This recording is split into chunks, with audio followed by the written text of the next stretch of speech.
Bonjour à tous et bienvenue sur Afrique Sport pour la matinale de ce lundi 6 septembre 2021 que nous débutons avec la rencontre Guinée-Maroc. Comme attendu donc, la FIFA a annoncé que la rencontre Guinée-Maroc qui était prévue le lundi est reportée dans le cadre des qualifications à la Coupe du Monde 2022. En effet, le match est menacé par un possible coup d'État poussant l'instance de football à décaler le match même si la date n'est pas encore communiquée. Et toujours autour de cette situation, le sélectionneur marocain Vahid Halilovic a témoigné avant que la situation ne se décante. Le match est déjà annulé, a-t-il dit. À l'hôtel, on entend des coups de feu à côté toute la journée. On a donc attendu la permission pour partir à l'aéroport. Et pour aller à l'aéroport, il faut 45 minutes, 1 heure. Quand tu entends les coups de feu dehors, la sécurité n'était pas assurée à 100%, s'inquiétait Halilovic. Les joueurs marocains ont donc passé un dimanche sous la peur.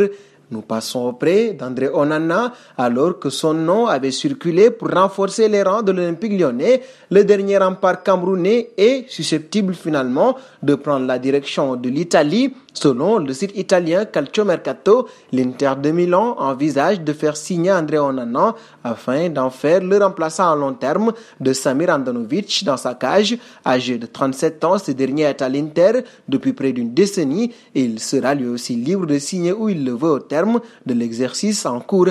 Et nous partons en Angleterre pour la seconde partie de cette matinale du lundi 6 septembre. La Premier League s'est associée au gouvernement britannique pour réaliser des vidéos qui encourageront les joueurs à se faire vacciner contre le Covid-19, ont rapporté les médias britanniques. Le professeur Jonathan Van Tam, médecin-chef adjoint de l'Angleterre, a accepté de répondre aux précautions concernant le vaccin dans des vidéos qui seront partagées avec les clubs de Premier League et de la Ligue anglaise de football ainsi qu'avec les supporters. Et de l'Angleterre, soit en France, Karim Benzema s'est exprimé au micro de Téléfoot après la nouvelle contre-performance de l'équipe de France en Ukraine et l'attaquant des Bleus croit savoir comment régler les problèmes offensifs de son équipe en mettant davantage de vitesse dans le jeu. On doit mettre le tempo, gérer nos efforts, à nous de faire la différence, à nous de mettre de la vitesse. Si on garde la balle derrière, il faut jouer vite, faire des passes verticales pour faire mal à l'adversaire. On a les joueurs pour ça, des joueurs techniques. Il ne faut pas tomber dans le rythme que met l'adversaire, ne pas se faire endormir et montrer aussi un visage plus conquérant, conseille Benzema. Nous terminerons avec un autre international français, Samuel Umtiti.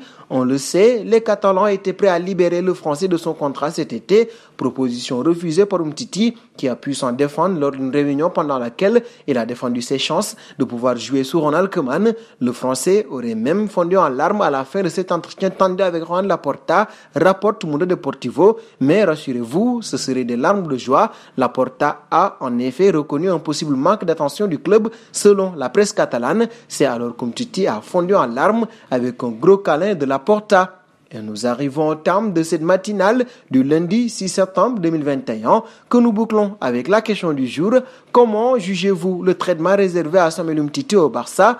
Vos réponses seront attendues en commentaire. En attendant, n'hésitez pas à vous abonner sur Afrique Sport, c'est bien sûr pour ne rien manquer des informations autour du football.